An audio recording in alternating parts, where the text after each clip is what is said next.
Pois bem, meus amigos, eu sei que às vezes fica um pouco repetitivo, mas aconteceram mais traições no partido do Bolsonaro, porque o PL não é o partido do Valdemar, é o partido do Bolsonaro, e eu quero falar para vocês todos os nomezinhos dos abençoados que se elegem com o voto conservador, chegam em Brasília, sentam no colo do painho e fazem o L.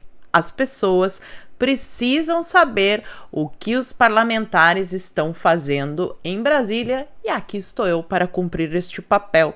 Vamos falar também sobre o impeachment do Lula, afinal de contas, ele continua lá na Câmara e está totalmente dentro deste assunto das traições. E por falar em Lula, ele voltou a tocar no assunto Israel. Para se desculpar? Óbvio que não.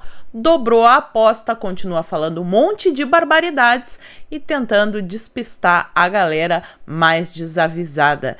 Quero mostrar também no vídeo de hoje o caso dos torcedores da Gaviões da Fiel que impediram senhoras e senhores de entrar no metrô porque eles estavam na manifestação do dia 25. De quebra, vamos falar sobre o pastor Malafaia que está full pistola e desmascarando alguns parlamentares aí na internet. Então, se você já gostou das pautas do vídeo de hoje, me ajuda a espalhar essas informações, curtindo, comentando e principalmente compartilhando o link desse vídeo nas suas redes sociais, grupos de Face e de Zap, dá uma verificada na tua inscrição, vê se ela continua ativa aqui no canal e se não for inscrito, se inscreve, dá essa moralzinha pra mim.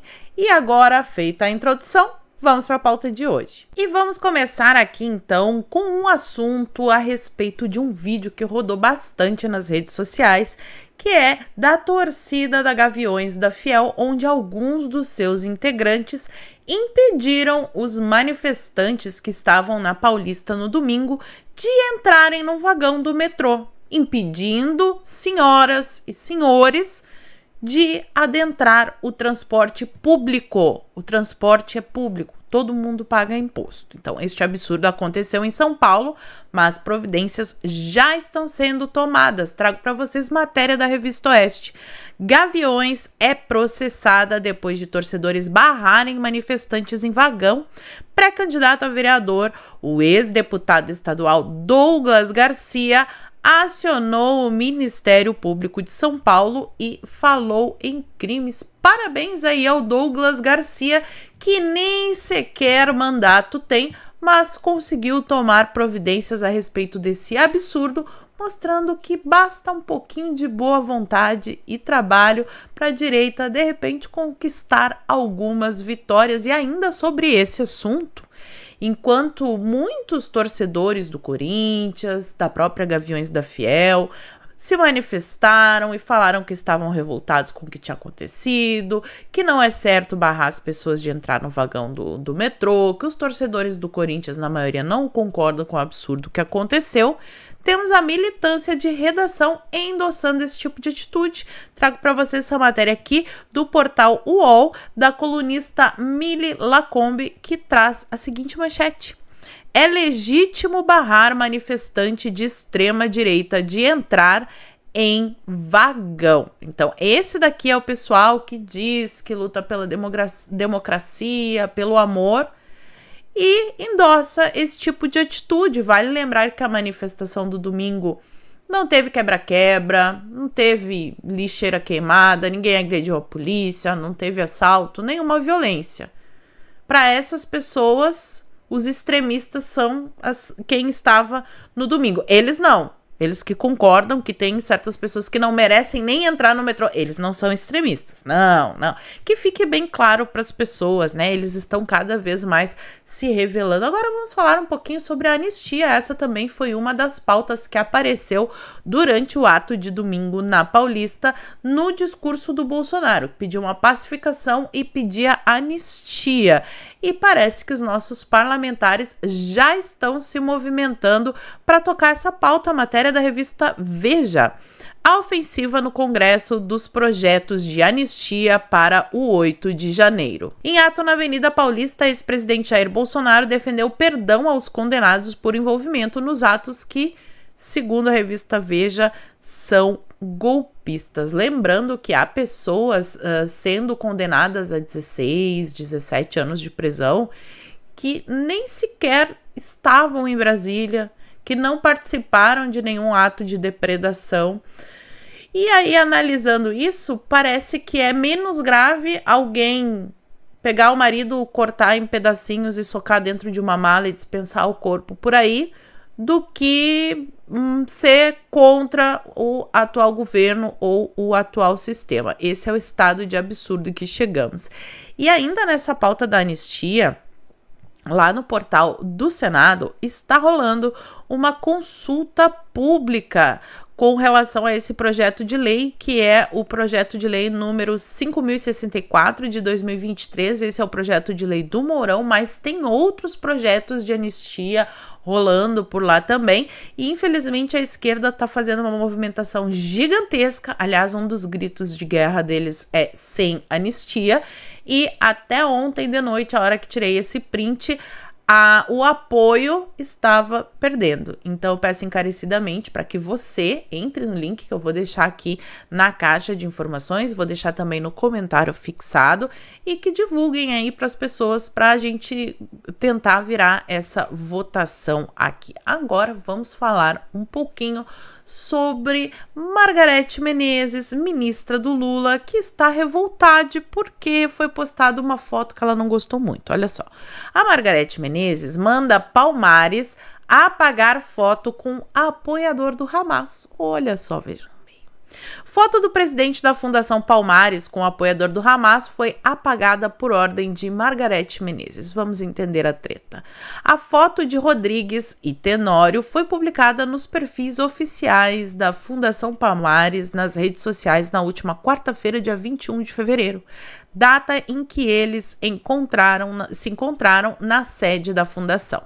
Said Tenório foi recebido enquanto presidente do Centro Islâmico de Brasília. As postagens já foram apagadas e a reunião não consta mais na agenda do presidente da Palmares, e eu fico com algumas dúvidas. A primeira delas é: a dona Margareth ficou revoltada porque publicaram a foto ou porque um apoiador do Hamas foi recebido na Fundação Palmares? Porque da maneira como foi escrita a manchete, parece que o único problema dela é que as pessoas tenham tido ciência do que aconteceu na Fundação Palmares. Segunda dúvida: se foi algo que realmente aconteceu, pode ser apagado da agenda oficial? Eu acho que deveria ser mantido.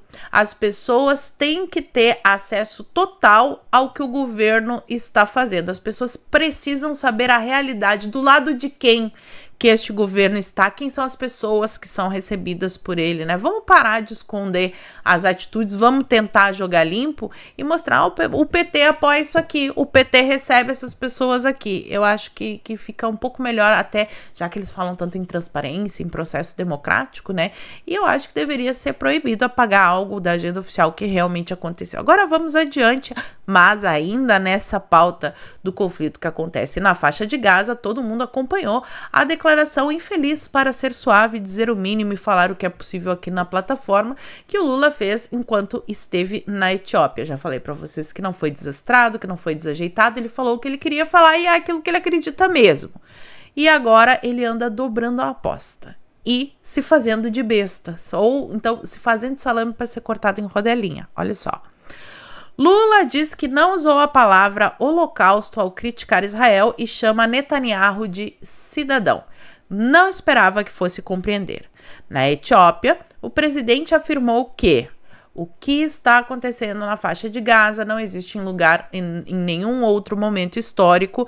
Aliás, existiu quando o bigodinho da Alemanha resolveu acabar com a vida de judeus. E aí fica a pergunta: qual é o nome do episódio que aconteceu na Segunda Guerra Mundial e que o bigodinho da Alemanha saiu colocando judeu na câmara de gás? É o Holocausto. Ele não usou a palavra, mas foi exatamente ao acontecimento Holocausto que ele se referiu, e ninguém é idiota. Nem mesmo os jornalistas militantes das redações empoderadas da velha mídia estão engolindo essa daqui. E aí, numa outra entrevista, olha só o que ele diz. Governo de Israel quer efetivamente acabar com palestinos, diz Lula. Comentários foram feitos em entrevista ao jornalista Kennedy Alencar no programa É Notícia. Então, vamos desconsiderar, vamos fingir que não aconteceu o ato de terror no dia 7 de outubro, que não é por isso que Israel está fazendo o que está fazendo na faixa de Gaza, e vamos fingir que a guerra de Israel não é contra o Hamas, porque todo mundo sabe que Israel está reagindo a um ataque brutal, que houve mulheres abusadas, queimadas vivas, bebês jogados no forno, filhos torturados na frente de pai.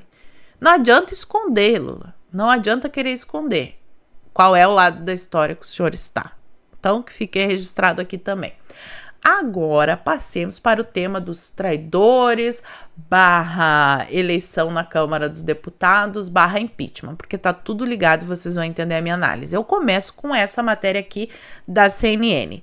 Lula e Lira acertam apoio conjunto à sucessão na Câmara. Deputado sinalizou ao presidente que não apoiará nome que atue contra a pauta governista. E vale lembrar aqui que o Lira estava assim muito insatisfeito com o Lula por alguns motivos.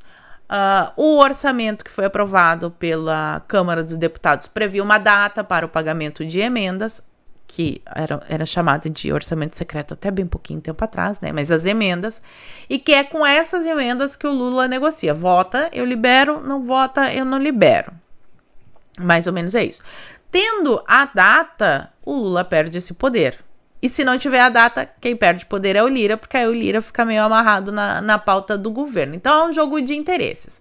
Outra exigência do Lira é com relação à sucessão na Câmara. O Lira quer eleger o sucessor dele à presidência da Câmara. O reinado dele acaba em 2024. Ele cairá na realidade. Ele ainda cairá na realidade, mas ele ainda tá sonhando, né, que dá pra fazer aliança com o petista, que eles não mentem, que vai ser maravilhoso, Lira. Vai que vai ser maravilhoso. E ainda tem a história da desoneração da folha de pagamento. Mas vamos adiante aqui na matéria da CNN. O próprio fato do Lula ter dito que vai entrar num consenso com o Lira para a sucessão da Câmara já é um recuo do Lula. Isso mostra, no mínimo, que o Lula não tem essa vida fácil toda aí que algumas pessoas acham. Continuando aqui. O presidente Luiz Inácio Lula da Silva, do PT, acertou com o presidente da Câmara dos Deputados, Arthur Lira, o apoio a um nome comum para a sucessão no comando da casa. Então, o Lula recuou. Vamos adiante. O petista lembrou que quando o Palácio do Planalto colocou as suas digitais na disputa interna, amargou derrotas, como as vitórias de Severino Cavalcante em 2005 e Eduardo Cunha em 2015. Eduardo Cunha aqui, aliás, pausa na matéria da CNN, é meu malvado favorito. Lembrando que foi o Cunha que pautou o impeachment da Dilma Rousseff. De acordo com relatos feitos à CNN, no entanto, Lira sugeriu um apoio conjunto. O presidente da casa, inclusive, sinalizou que não apoiará um nome que possa atrapalhar a pauta governista. É o Lira fazendo o L. Mas não é por convicção, nem por fidelidade, nem por nada. É por cargos, por poder, por ter um sucessor na Câmara. Tal. Será que o Lira acha que depois que ele sair da cadeira da presidência ele vai ter a mesma importância? Não sei, é uma dúvida que passa. Será que ele é idiota o suficiente para acreditar nisso? Não sabemos. Continuemos aqui. Hoje há pelo menos 4 nomes que poderiam contar com os apoios de Lula e Lira. Vamos ver quem são as beldades. O Elmar Nascimento, do PSD da Bahia, o seu Marcos Pereira, do Republicanos de São Paulo, eleito com voto da base evangélica, maioria conservadora, fazendo L, viajando no avião do Lula, e agora é um fortíssimo candidato a ser o sucessor do Lira. Aí tem também o Antônio Brito, do PSD da Bahia, e o Isnaldo Bulhões, do MDB das Alagoas. O PL de Jair Bolsonaro deve lançar ou Altineu Cortes, do Rio de Janeiro, ou o Sóstenes Cavalcante, do Rio de Janeiro. No entanto, nem Lula nem Lira apoiarão um nome do partido de oposição. Obviamente que o Lula não ia apoiar um candidato do partido de oposição e o Lira quer fazer o sucessor dele para tentar manter algum poder. Agora prestem atenção nesses dois nomes. Entre Altineu Cortes e o Sóstenes Cavalcante, eu prefiro, se é que isso vale de alguma coisa, o seu Sóstenes, que é um deputado sério, sempre correto, faz tempo que eu vejo o trabalho dele, não é um desvairado, não é uma pessoa que é eleita com voto conservador, chega lá e faz o L. Já o Altineu, vocês guardem o nome aí. Guarda o nome que ele vai aparecer de novo mais adiante. Agora vamos falar sobre a retaliação às pessoas que estão assinando, aos deputados que estão assinando o pedido de impeachment. Governo ameaça tirar cargo e verba de deputados que assinaram o impeachment de Lula. Contradição não pode continuar, diz líder na Câmara, após assinaturas de parlamentares da base governista. Agora sim, vamos combinar. Imagina se fosse o Bolsonaro presidente e tivesse pessoas que ocupem cargos dentro do governo Bolsonaro e que assinem o impeachment. A gente achar, não, o Bolsonaro tem que tirar essas pessoas aí de dentro. Então é o que o Lula tá fazendo. Então aqui até tem uma coerência por parte do Lula. Embora eu não concorde com o Lula, queira que o Lula saia da cadeira da presidência, tudo isso. Mas existe aí uma coerência, né? O entendimento foi o de que deputados que assinaram o pedido e indicaram cargos regionais perderão esses postos, bem como serão menos atendidos pelo executivo, o que contempla emendas parlamentares, dinheirinhas. A ofensiva do executivo para desmobilizar o pedido ocorre dias depois de o ex-presidente Jair Bolsonaro, do PL, ter liderado uma manifestação que reuniu milhares de pessoas na Avenida Paulista. Ou foi a de São Paulo? Foi centenas de milhares, hein? Foi centenas de milhares, não fiquem tímidos. Auxiliares de Lula passaram a segunda, dia 26, tentando desviar o foco do ato bolsonarista, mas reconheceram que o ex-presidente conseguiu reunir aliados políticos de peso. O próprio presidente reconheceu em entrevista à Rede TV que a manifestação bolsonarista foi grande e que não é possível você negar um fato. Até o Lula conseguiu nessa daqui ser mais coerente do que os jornalistas da Rede Goebbels. Veja a que ponto nós chegamos neste país. E aí, agora é que vem o pulo do gato. Quem são os deputados, os parlamentares do PL que não assinaram o pedido de impeachment? Tá aqui na matéria do Estadão. Saiba quem são os deputados do PL que não assinaram o pedido de impeachment de Lula. Queremos saber, eu sei que vocês querem também, que são os traidores do título do vídeo. 17 deputados do partido do ex-presidente Jair Bolsonaro não assinaram o pedido de impeachment do petista. Entre eles está o líder da sigla na Câmara, o seu Altineu Cortes, que eu falei para vocês. O cara é o líder do PL na Câmara, então ele já tem um cargo dentro do PL.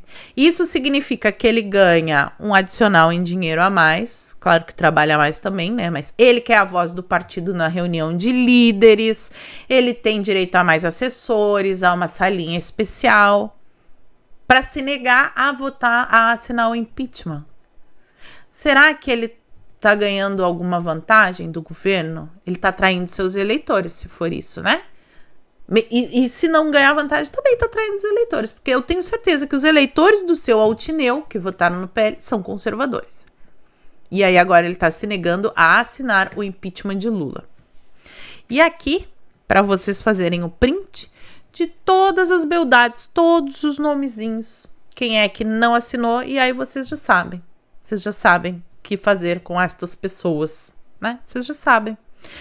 Em especial aqui o seu Jorge Guten, do PL, Guten, acho que é assim que pronuncia, do PL de Santa Catarina, porque Santa Catarina é um estado que a maioria do eleitorado é conservadora. Então, este senhor, seu Jorge, também não quis assinar o impeachment do Lula. E para encerrar as nossas pautas aqui, nós temos Traulitadas de Silas Malafaia. Vocês viram, todos acompanharam o discurso estrondoso de Silas Malafaia, que fez um histórico ali mostrando o que está acontecendo no país. E desde então, ameaças veladas vêm surgindo de que ele seria investigado, super isento, super democrático, né? A pessoa se manifesta num caminhão e daí é acionada a Stasi, quer dizer, a Polícia Federal para investigar. Mas enfim, aí primeiro ele postou isso aqui. Vão quebrar a cara. Eu tenho as notas e os recibos da manifestação pagos pela minha conta pessoal. Os meus recursos vêm da editora que sou dono e do meu salário de pastor. Desde outubro de 2023 até hoje, a minha editora possui um padrão parecido de receita. Nenhum depósito atípico nas contas da editora em fevereiro, como também não existe nenhum depósito atípico na minha conta pessoal no mês de fevereiro. Fácil de se comprovar o que acabo de falar. Escolheram o cara errado para perseguir. E ele continuou. E aqui nesse daqui, ele deu uma traulitada no seu Cajuru. Olha só, olha que delicado, que delicado. O canalha do senador Cajuru. Eu tô ficando apaixonada pelo Silas. O canalha do senador Cajuru, cretino, inescrupuloso, mentiroso, a escória da política, uma vergonha para o povo goiano. Desafio esse bandido da política a provar que patrocinei a ida de 100 mil pessoas na Paulista. O próprio número, para quem tem um mínimo de noção, já é um absurdo. Seriam necessários milhões para esse deslocamento. Não banquei ninguém para ir lá. Sentiu no fígado a pancada da minha fala. Não suporta ver a iniciativa do povo em defender a liberdade. Você é um vagabundo que se vendeu para o PT. Palmas. Palmas para o Silas, corações. E aí aqui, eu quero fechar o vídeo com essa imagem aqui e fazer uma análise com vocês. Porque é o seguinte, este daqui é o seu Cajuru fazendo a campanha para chegar ao Senado em 2018. Ele foi eleito em 2018, tem 8 anos de mandato. Em 2026, ele vai estar lá com a carinha dele, com a fotinha dele na urna eletrônica, querendo se reeleger. Afinal de contas, uma cadeira no Senado é uma coisa boa, né? É uma coisa boa. Mas, olha ali, Bolsonaro presidente 17 é mais uma dessas pessoas que se elegem fazendo arminha com a mão, pendurada no Bolsonaro, tirando foto com o Bolsonaro, falando mal do PT. E que, na verdade, não são conservadores, são oportunistas. Oportunistas que descobrem o que o povo quer ouvir, aonde está a opinião popular, e utilizam isso, mentem, se travestem de outras coisas para ganhar o voto. E assim que conseguem ter a caneta na mão, fazem como o seu Cajuru aí, que tentou barrar o fim da saidinha, comentei com vocês, fez um monte de peripécias durante aquela CPI da Covid, já fez várias. E tem vários que aconteceu isso. E agora, pessoal, esse ano, em 2024, tem um monte de oportunista lá, em volta do Bolsonaro, puxando o saco do Bolsonaro, dizendo que é conservador, que é cristão, que é contra isso, que é contra aquilo. As pessoas precisam abrir os olhos. Eu sei de tucaníssimos, que irão concorrer pelo PL agora, que estão se dizendo conservador. Até na eleição passada, a pessoa estava fazendo campanha para Eduardo Leite aqui no Rio Grande do Sul, e agora vai ser o candidato conservador do PL. A gente precisa cada vez mais ir aprendendo a detectar esses oportunistas e desmascarar. Mas não adianta ser depois que eles já ganharam a eleição. Tem que ser antes. Eu sei que é chato, que muitas pessoas ficam falando que eu tô dividindo da direita, que blá, blá, blá, blá, blá. Mas assim, eu tô tentando fazer um alerta para que cajurus não sejam eleitos. Ah, mas vai votar na esquerda? Gente, a gente tem que pressionar o partido para colocar melhores candidatos para a população escolher. Chega de ficarem nos empurrando esses tucanos como direita. A gente já devia ter aprendido o que é a estratégia das tesouras e a detectar esses oportunistas que usam o discurso conservador para se eleger e quando chegam lá fazem o diabo para conseguir poder, dinheiro, cargos. Então vamos ficar atento nessas eleições e assim que eu tiver mais novidades eu volto aqui e trago para vocês. Por hoje eu vou ficando por aqui. Muito obrigada por terem assistido ao vídeo até o fim. Fiquem todos com Deus, um beijo e até a próxima. Fui!